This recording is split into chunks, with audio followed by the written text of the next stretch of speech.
Wild animals sometimes have surprising social lives.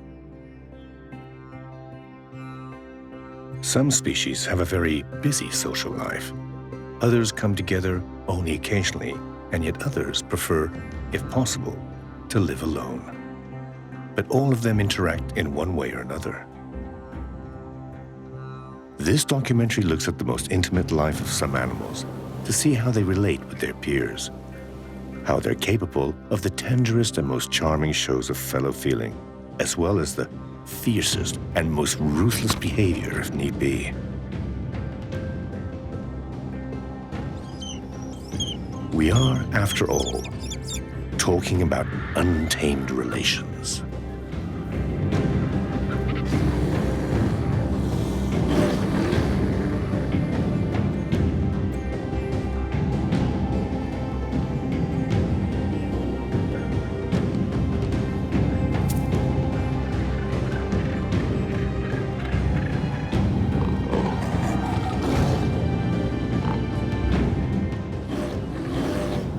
Untamed relations.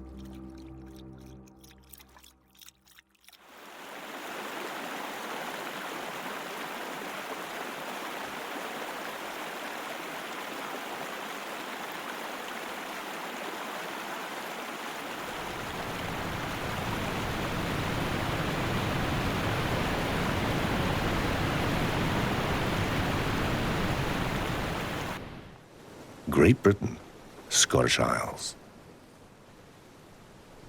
Here, seabirds come together in dense colonies to breed. They nest on sheer sea cliffs to thwart land predators. The more birds in the colony, the safer they feel, though it can get rather crowded at times.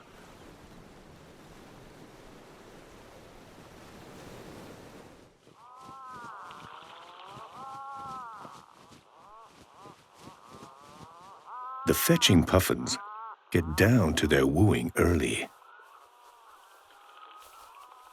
Gannets also come together on these islands to breed, though they flock together in autumn and winter too.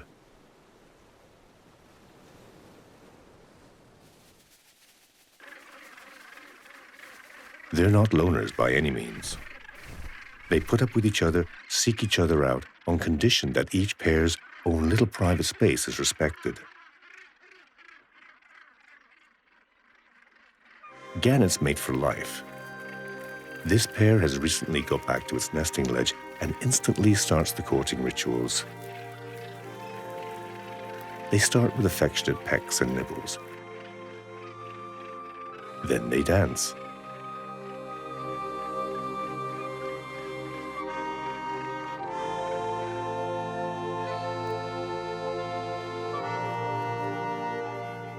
And finally, they mate. Although gannets live communally, however, they still react aggressively to any encroachment on their nesting space. Our pair pokes and needles another male who has cramped their style. The fight between the males intensifies.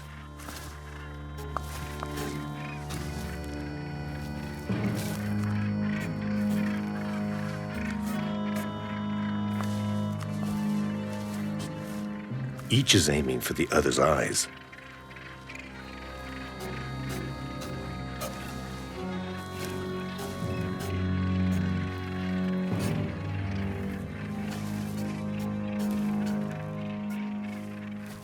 Things calm down again.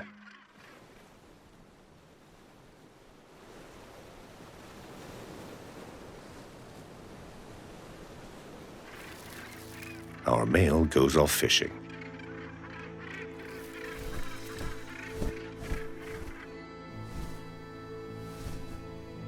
And soon finds what he's looking for.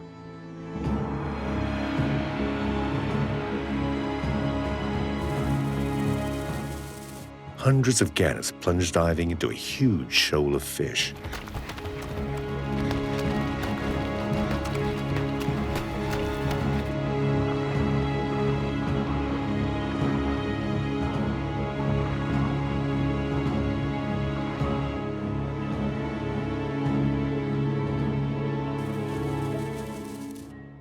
The male comes back to the colony.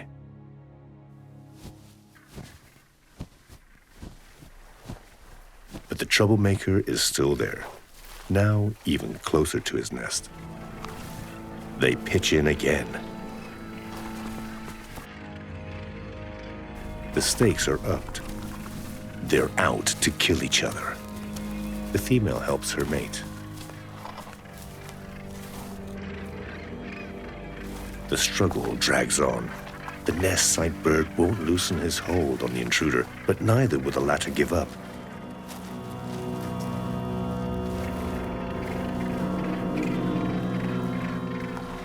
Time seems to pass slowly in the colony, because 1 hour later, the fight is still raging.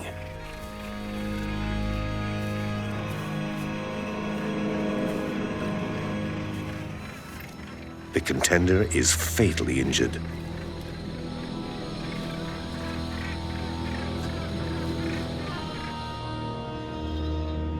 Today, a gannet dies. Our pair celebrate their victory in their own way. At least no other neighbor will now dare to disturb their breeding activity.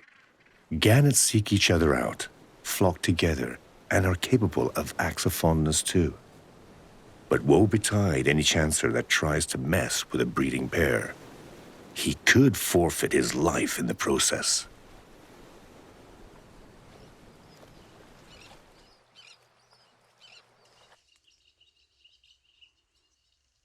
There is another animal with a busy social life, but in a much shyer way. After the human being, it is deemed to be the world's most abundant mammal, but it's hardly ever seen. In Europe's countryside areas, it is especially numerous. This is the house mouse.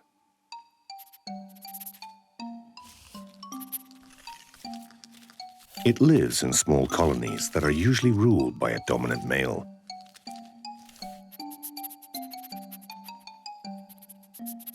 This pale-furred female has mated with the alpha male. Both are looking for the best place to breed. She is already pregnant. Another male with a deformed tail has designs on the same female.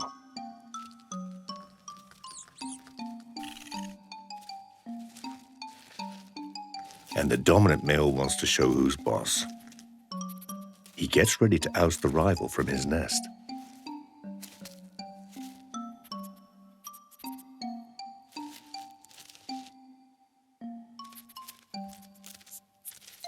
He bites him viciously.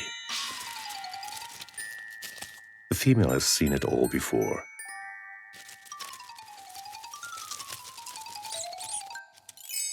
He snaps and nips at the intruder until driving him off.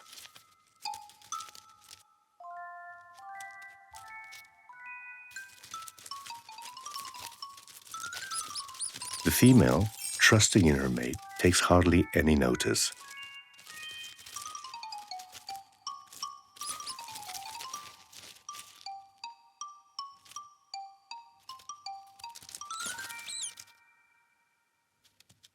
At last, the intruder is gone. They fondle.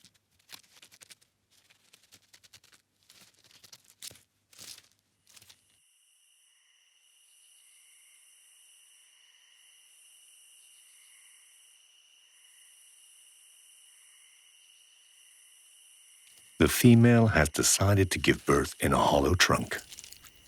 The male bides his time. She suffers birth pangs. The male spruces himself up somewhat nervously, blithely unaware of the danger pending. It's a gannet, their worst enemy. The gannet has sniffed out the mice. He knows they're close. She has given birth to the first baby.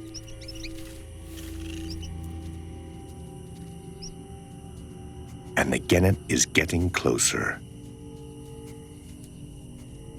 Panic strikes. The male gives out a warning. She continues to give birth, but she now knows what's going on. With the gannet Almost on top of them, she knows her only chance is to flee.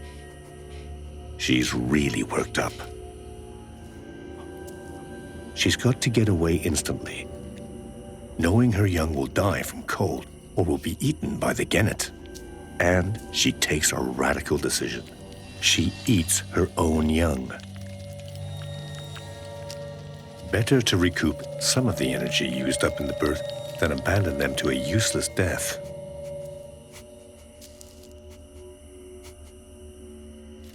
She first makes sure the coast is clear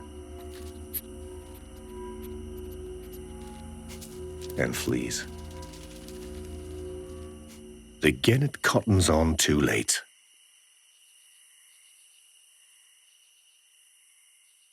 Hours later, the pair meet up again, and they make for a safer spot to try breeding again.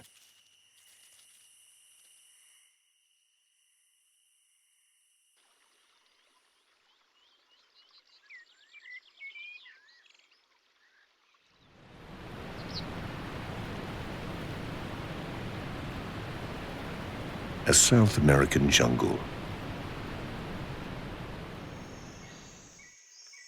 A caiman. A jaguar.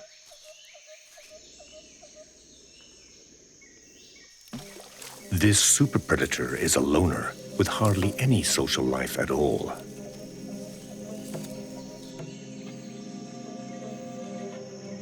It's a big male, and it's on the prowl for caimans.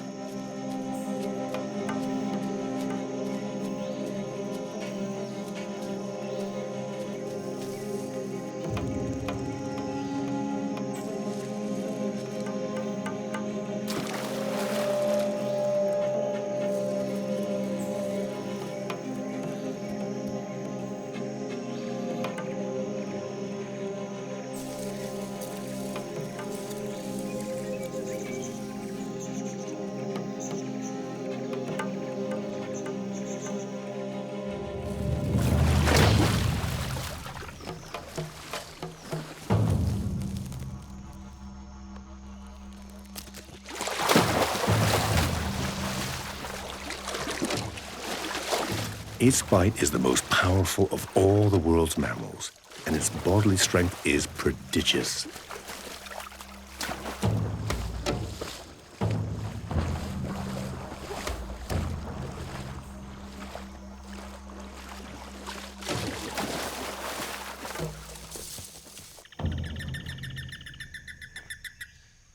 It has sunk its fangs into the caiman's neck, a fatal bite that will paralyze it.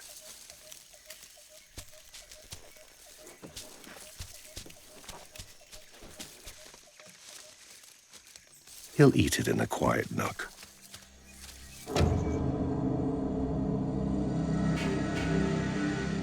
All the animals roundabout have seen or heard the rumpus. Fear spreads through the jungle.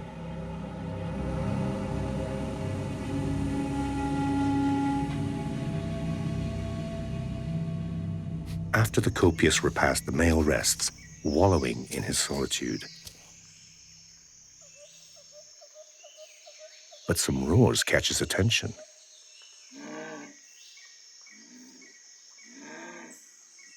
They are howls of love. This is the only time when two jaguars want to see each other.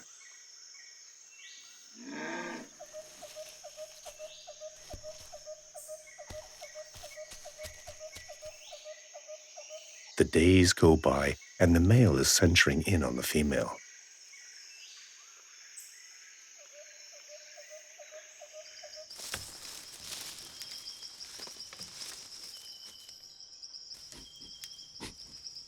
He can smell her. She's really close now.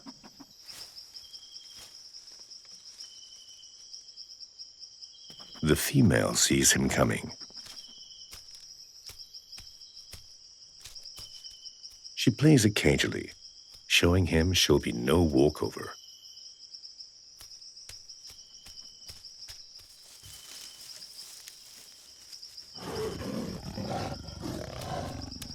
She snarls aggressively, a real turnoff.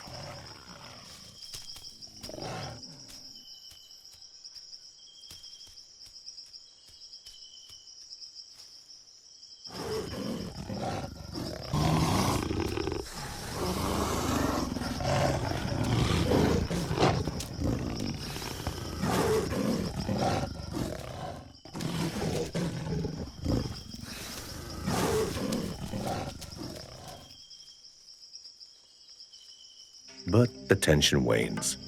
It's all part of their particular pair bonding process. Even the onlooking coitus sense that calm has come.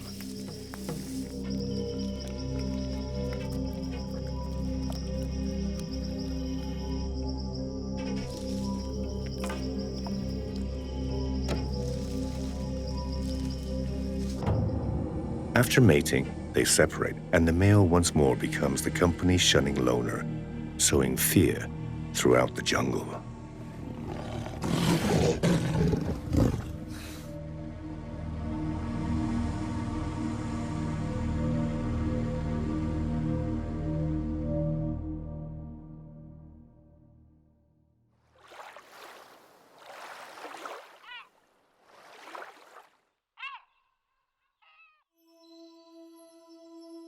Deep in the sea, some species live in huge shoals.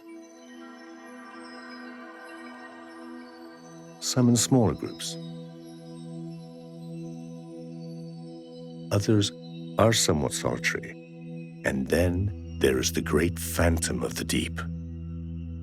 No one sees it. It sees everything.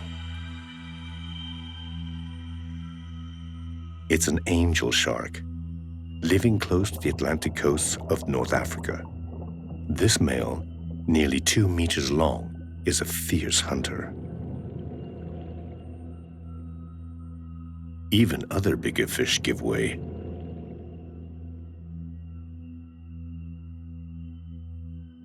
A species in critical danger of extinction, it is a strict loner. It may well be one of the last ones standing.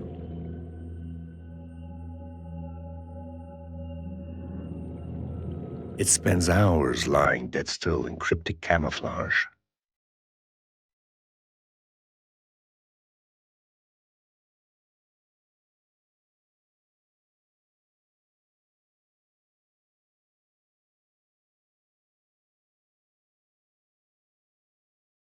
It doesn't like to mix with anyone, and no one likes to mix with him.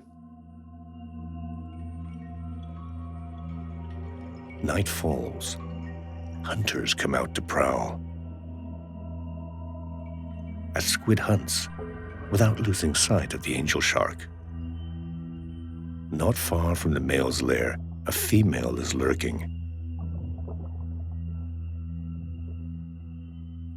Just like the male, it has spent all year alone, but now it is ovulating.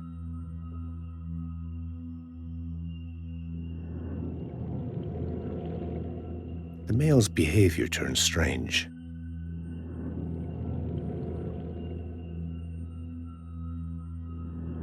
Even with the prey for the taking, he scorns it.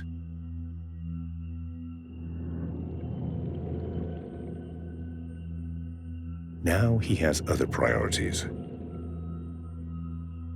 Finding a female is becoming an ever tougher task. There's only one time a year when he is looking for company: mating time. He covers a lot of ground, but doesn't come across a female.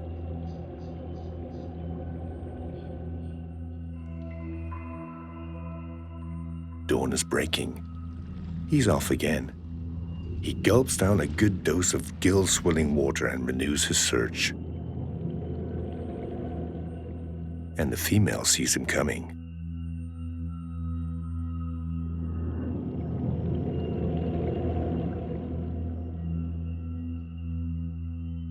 At last, they find each other. This is their only mingling time in the whole year, to mate.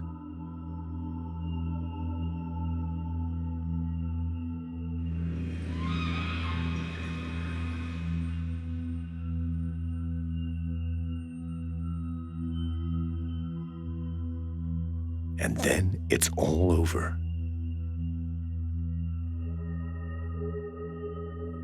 From here on, for another year, it will lead one of the loneliest lives of the animal kingdom.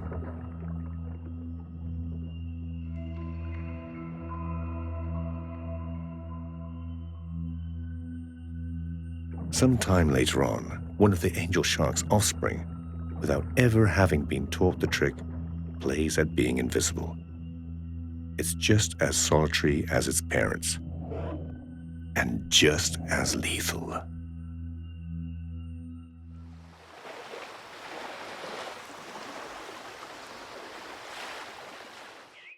In the countries of southern Europe and some points of North Africa and southern Asia lives a wonder of weightlessness.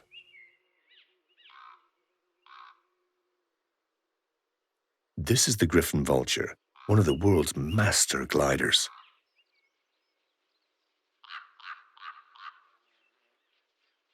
It's a carrion eater living an apparently peaceful social life. The gregarious life suits them fine. They love company, even with non-relatives.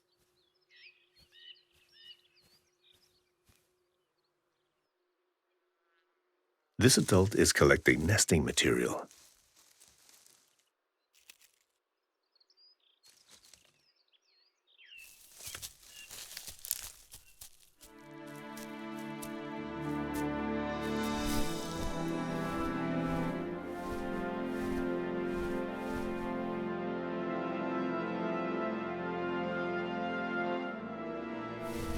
The female is waiting for him while keeping the chick snug and warm.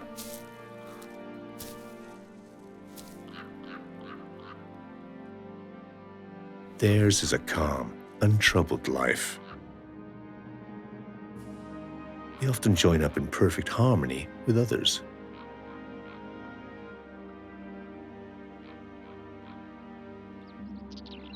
Spring advances.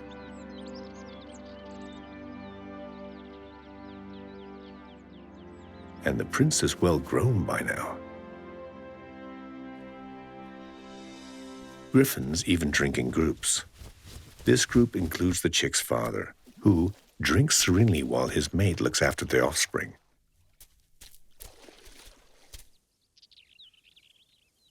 Summer arrives.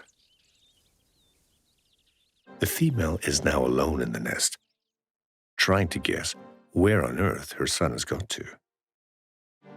He's taken a great hop to a nearby rock, from where he now watches the world from a different viewpoint. His parents are waiting for him. He's got to take his first leap into the unknown.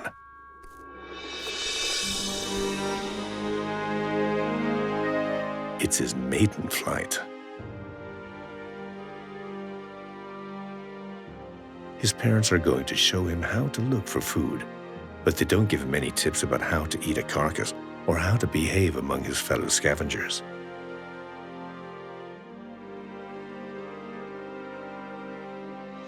He's about to learn both things in a single experience, in one lesson, and he's got no idea that it will be the toughest lesson of his life. They're on their way.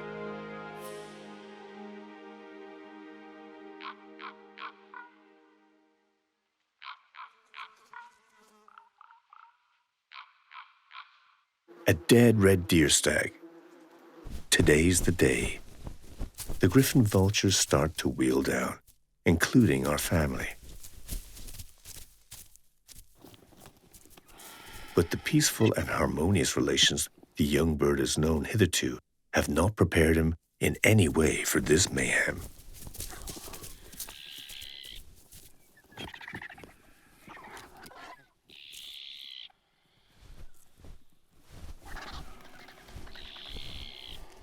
Aggressiveness is now the order of the day.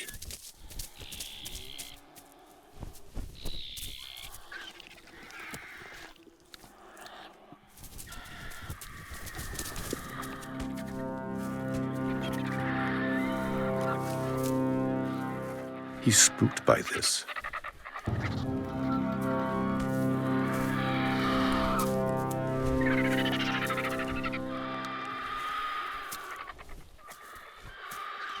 They also make gestures he doesn't understand. He'll soon learn that when a griffon vulture spreads its wings, it's a show of strength. A hop and long stride is meant to intimidate another vulture.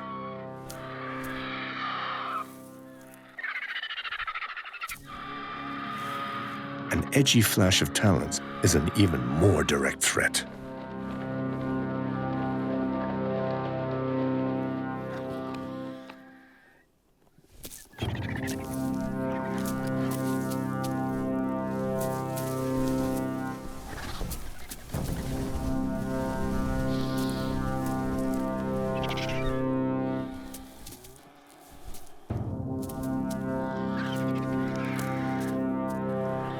The young bird is increasingly shocked by all he sees and daunted by these blood-curdling cries.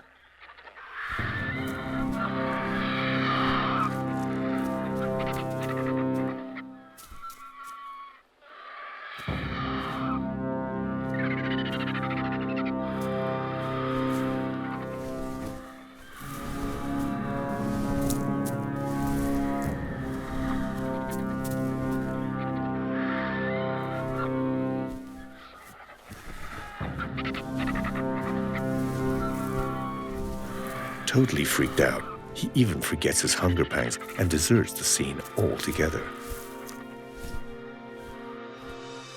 Today, he's learned the lesson of his life.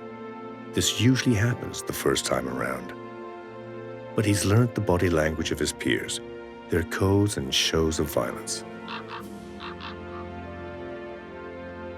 And he knows how to react the next time.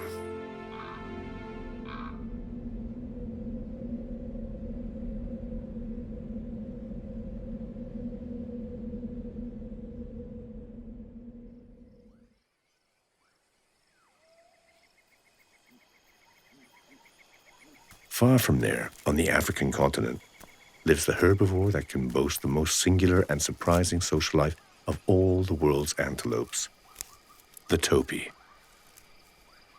They live in fairly closed herds, dominated by an alpha male, but the females also help to expel any would-be intruders. This behavior is unique to the species.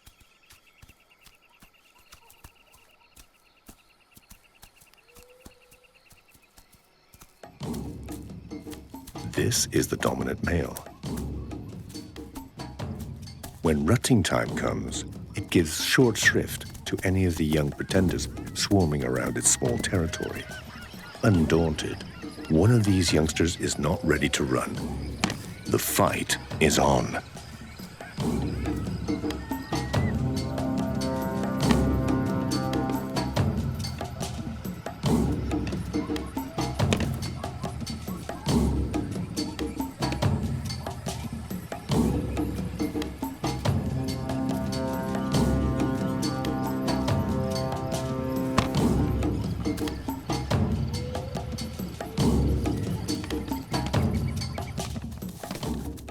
The leader male comes out on top.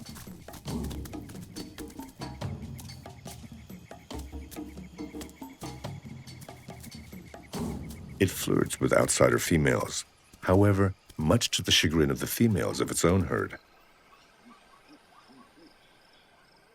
The male glimpses jealousy in one of the females, and the jealous female makes her displeasure known to the male.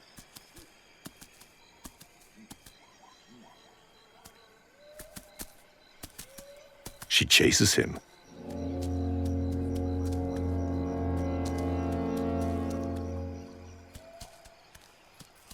And an onlooker has spotted the kerfuffle. Unaware of the nearby cheetah, the male has to defend himself even from the attacks of his own jealousy-driven female.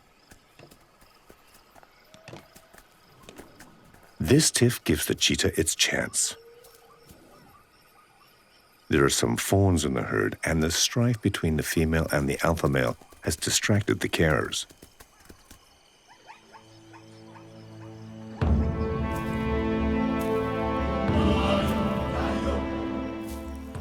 They've seen him too late.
The Topi's special sense of social relations has played them false on this occasion, but normality returns.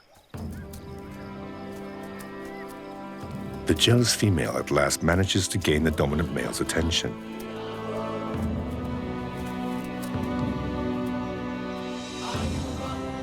The African savanna will be witness of a new fecundation, and another Topi fawn will become part of the striking social relations of this fascinating antelope.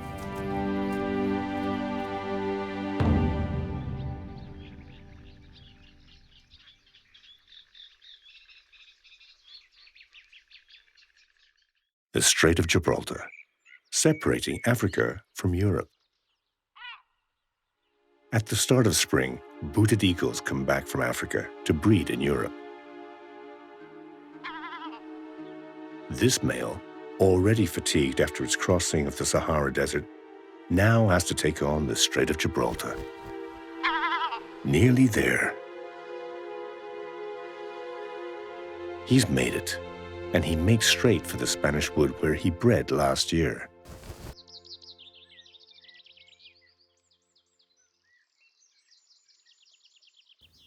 He arrives exhausted.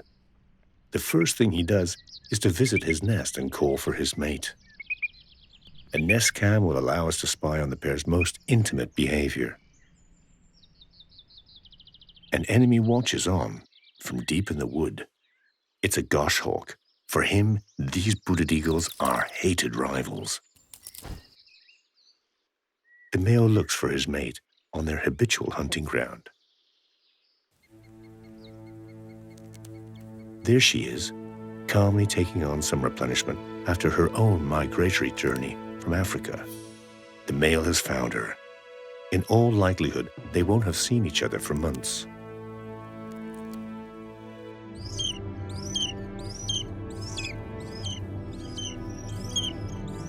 The male is famished and doesn't stand on ceremony.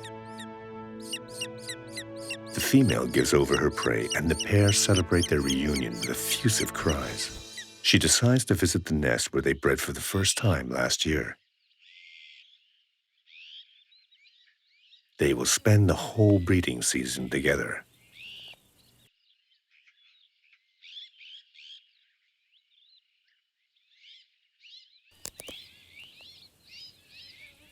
While the male carries on eating, the female tidies up the nest.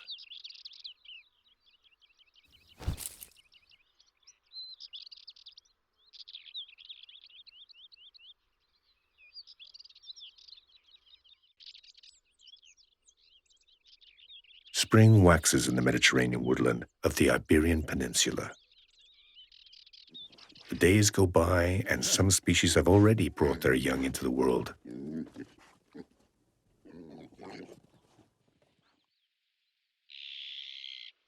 Our female is laying her first egg. She's a veteran, but the male is young, with only 1 year's breeding experience. The female knows this and puts up with his nest-building clumsiness. She looks on wryly, while the male gamely tries to add his wretched twigs to the nest. To cap it all, he seeks her approval for the feat. She can hardly believe her eyes. Despite her bewilderment at his ineptness, she doesn't reproach him. He'll learn. Leaving his mate nonplussed, the male flies off, convinced of his fine workmanship. More time passes, and the clutch is now complete. But something's wrong. It's not her mate. It's a single male who wants to mate with her. She rejects him. Booted eagles are totally faithful. Back he comes again. Their social life is limited to the pair and their offspring. They're just not interested in non-marital affairs. Meanwhile, the young male takes a refreshing bath in a far-off puddle. With the female incubating and the male absent, the goshawk prepares his attack.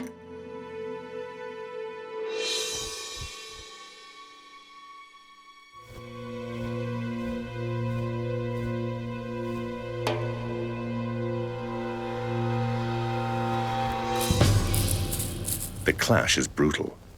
The nest cam doesn't capture the struggle beneath the nest, but it must have been ferocious, while the male still suspects nothing. Our female has managed to fend off the attack.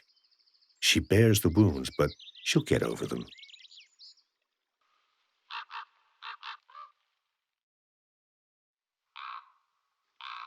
At last, the happy day has arrived. The chick will be given all possible maternal care and protection, while the male will see to the hunting and protecting, though he will need to be more watchful in the future. More days go by. Spring is now well advanced. The male booted eagle is coming good as a hunter, and his chick does not go short of food. The other egg, however, has failed to hatch.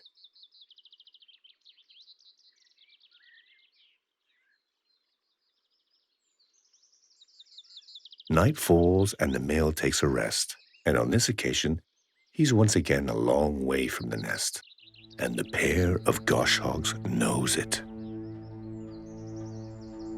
The attack will be coordinated this time. The female has spied one of them. She calls anxiously for the male, but he doesn't hear. One of the goshawks tries to draw her off. For the time being, she doesn't succumb to the provocation and stays put, calling to her mate for help. Now she falls into the trap. She chases off one of the goshawks and leaves her nest undefended against the other.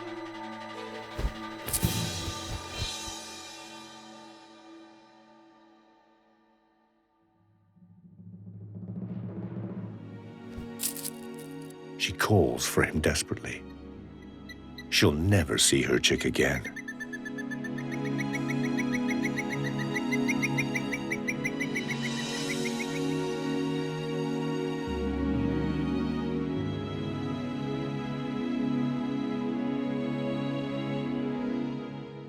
Dawn breaks, and the male comes back to the nest to greet his mate and offspring.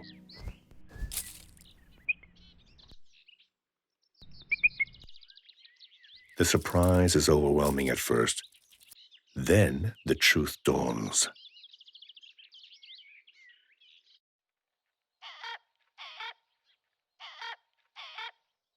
In the following days, the pair of booted eagles remain together. Again, the female, staying faithful, does not reproach the male. He'll learn. Next spring, they'll try their hand at breeding again. That's what booted eagles do. Loyal, selfless, their social life is confined to the pair and its young. There's no one else.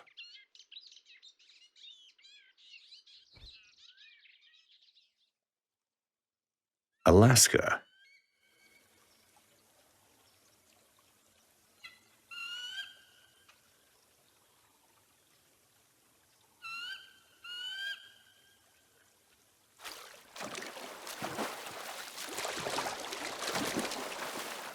They're grizzly bears, and they come together to hunt the salmon swimming upstream to spawn.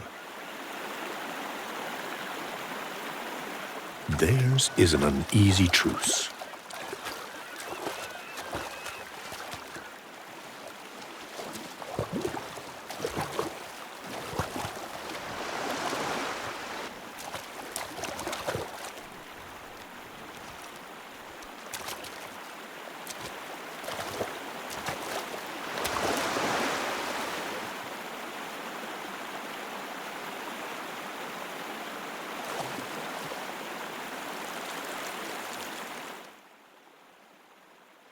This is a female fishing for her cubs, which are still suckling, but now trying some flesh too. Nearby is a big male who doesn't take his eyes off them. The salmon makes a last desperate attempt to wriggle back into the water. Something's wrong. The mother senses danger in the air, and they leave the scene. The big male wants to mate with her, but to make her receptive, he'll have to kill her cubs.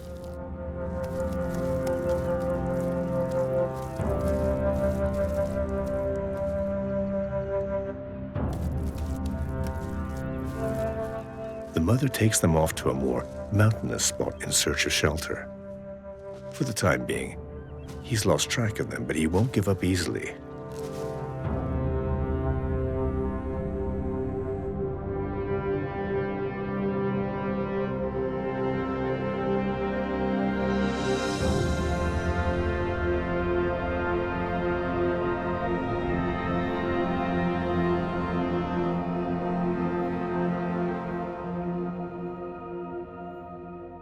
A little later, he finds them again.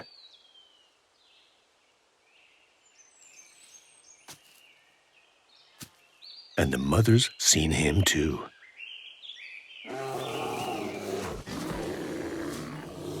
The female attacks and drives him back a bit.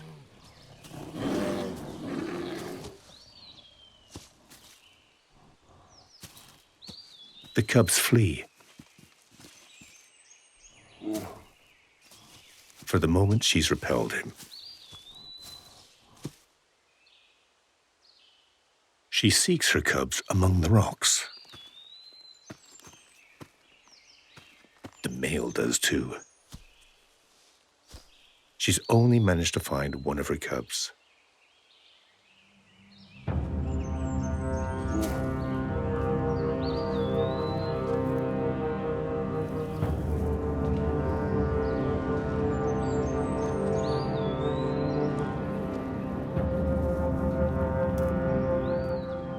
The male plays it coy, but his aim is to kill the cubs.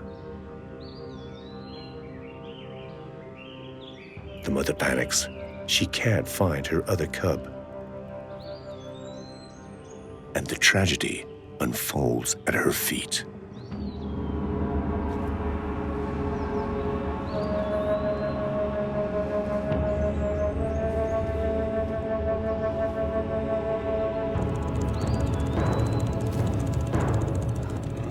She makes a desperate and ultimately successful attempt to get her cub back. But it's no longer breathing.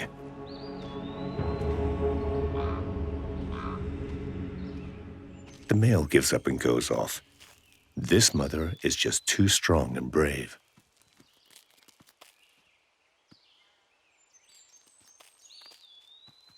Calm ebbs back slowly, but she keeps her other cub safe while the male slopes off.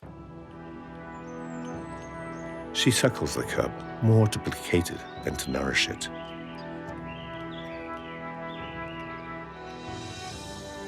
Grizzlies are at once capable of the most violent and touching relations.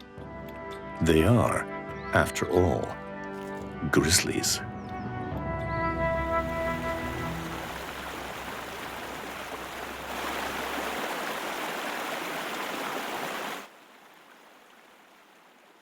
Down in the south of Europe, in Spain and Portugal, lives a species whose social relations have always been a bit of a mystery.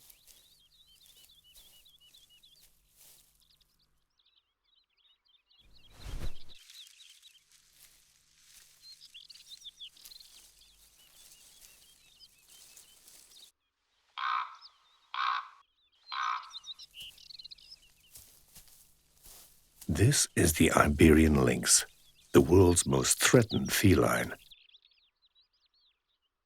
This is an adult male, always living as a strict loner outside mating time.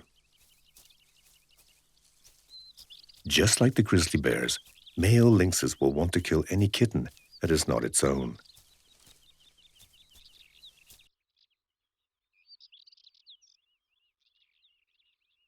Hard by this male's territory lives a female with 3 kittens.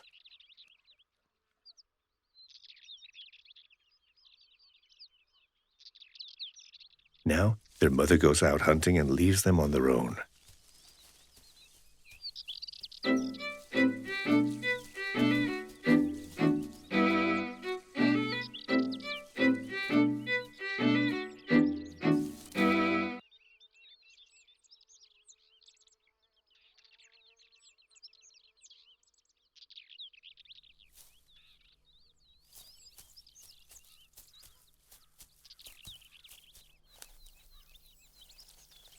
she spotted the rabbit.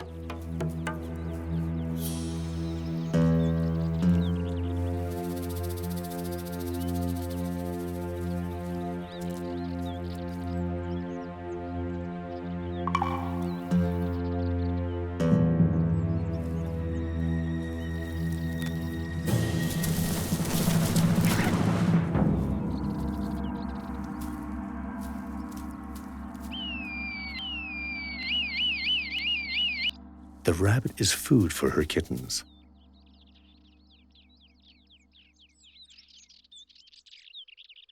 At the same time, the male enters the female's territory.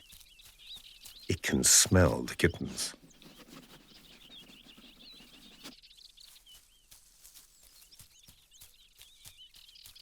The days pass by and the summer beckons.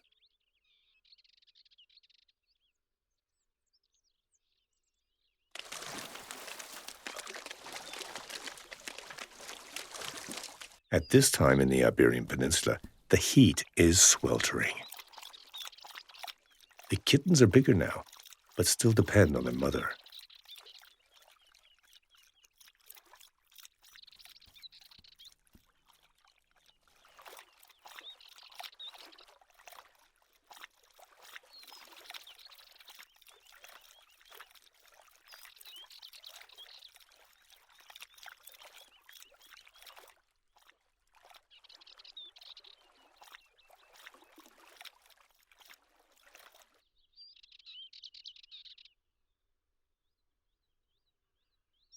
The big male has been in the female's territory for some days now.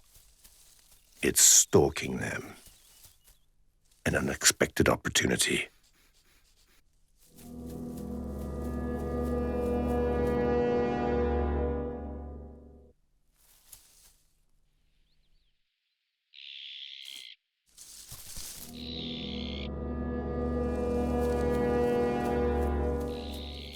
The rabbit has taken refuge in the scrub.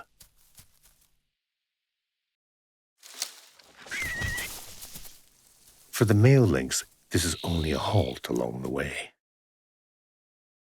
The sun goes down. It seems loath to witness what is going to happen tonight.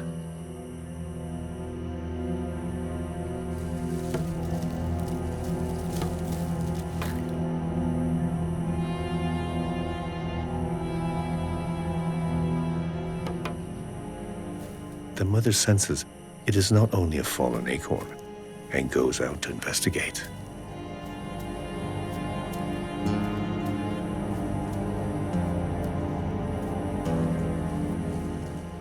The kittens have been left on their own.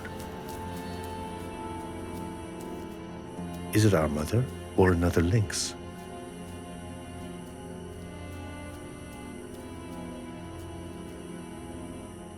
Even the moon seems to shun the scene. The mother lynx slinks back and leads the kittens away.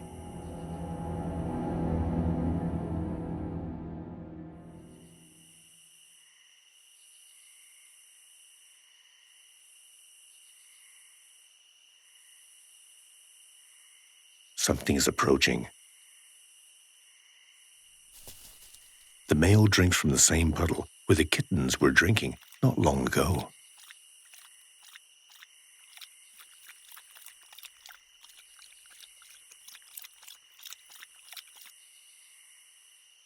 He knows they're close. He goes after them, straying outside a camera's range. But a spy camera captures what has never before been shown on TV. The male shows no sign of violence at all. The two of them welcome the encounter. They are a breeding pair, though they see each other seldom throughout the year. Had they not been his own offspring, he would have slain the kittens.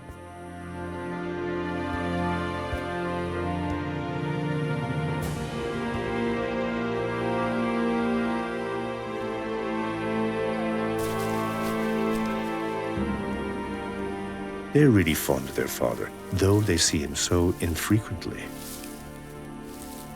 The social relations of Iberian lynxes are strange to our eyes.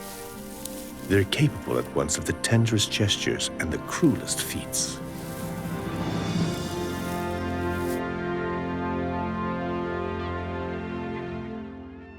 Each species has its own particular way of interacting socially.